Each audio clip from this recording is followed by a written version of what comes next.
Isang mapagpalang araw sa ating lahat. Ako ang inyong lingkod, Elijah Paul Jan Valdez, at welcome sa ating daily devotions. Ang ating verse for today nasa unang Juan, chapter 4, verse 2 and 3. Sinasabi dito na, sa ganitong paraan ninyo malalaman kung ang Espiritong sumasa kanila ay mula sa Diyos, kung kinikilala nila si Jesucristo yung naging tao. Ang Diyos mismo ang nagsugo sa kanila. Ngunit hindi kumikilala na si Jesus ay naging tao, ay hindi isinugo ng Diyos kundi espiritu ng Antikristo. Narinig ninyo na dumating ang Antikristo at naririto na nga sa mundo. Ang pangunahing paniniwalang Kristiyano ay si Jesucristo ay parehong ganap na Diyos at ganap na tao. Isang konsepto na kilala bilang hypostatic union, kung saan ang kanyang banal at makatao na kalikasan ay nagkakaisa sa isang tao. Si Jesus ang walang hanggang anak ng Diyos, kapantay ng Ama at nagtataglay ng banal na kalikasan. Nagkatawang tao si Jesus at namuhay ng isang kompletong buhay bilang tao. Nararanasan ng kagalakan, kalungkutan at limitasyon ng sangkatauhan, kabilang ang pagdurusa at kamatayan. Ang kanyang buong pagka-Diyos na nagbibigay daan sa kanya upang madala ang bigat ng puot ng Diyos at ang kanyang buong sangkatauhan na nagpapahintulot sa kanya na magdusa at makiramay sa sangkatauhan.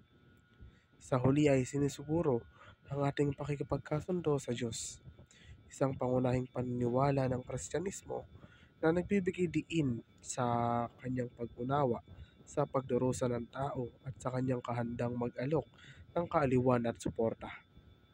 Ang ibig sabihin naman ng manampalataya sa tunay na Kristo sa totoong ebanghelyo ay magtiwala kay Jesucristo, ang anak ng Diyos, bilang tagapagligtas ng mundo at yakapin ang mensahe ng kaligtasan sa pamamagitan ng kanyang kamatayan at pagkabuhay na mag-uli.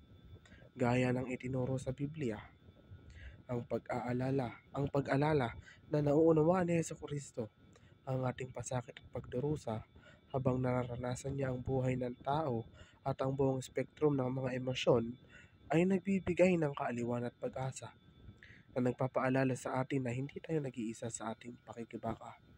Si Jesus ay kapwa Diyos at tao, kaya tayo'y makapagtitiwala na lubos niyang nauunawaan na ang ating pasakit. At dahil anak niya tayo, kapag nasaktan tayo, nasasaktan din siya, tulad ng sinumang mabuting ama.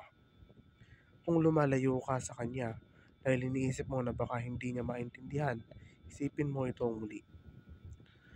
Ang ibuhos ang iyong mga pasanin kay Jesus ay nangangahulugan ng lubos na pagtitiwala sa kanyang pangangalaga at lakas, paghahanap ng kaaliwan at kaginhawaan sa pamamagitan ng pagtitiwala sa kanya, ng iyong mga alalahanin at pagkabalisa sa pamamagitan ng panalangin at pananampalataya.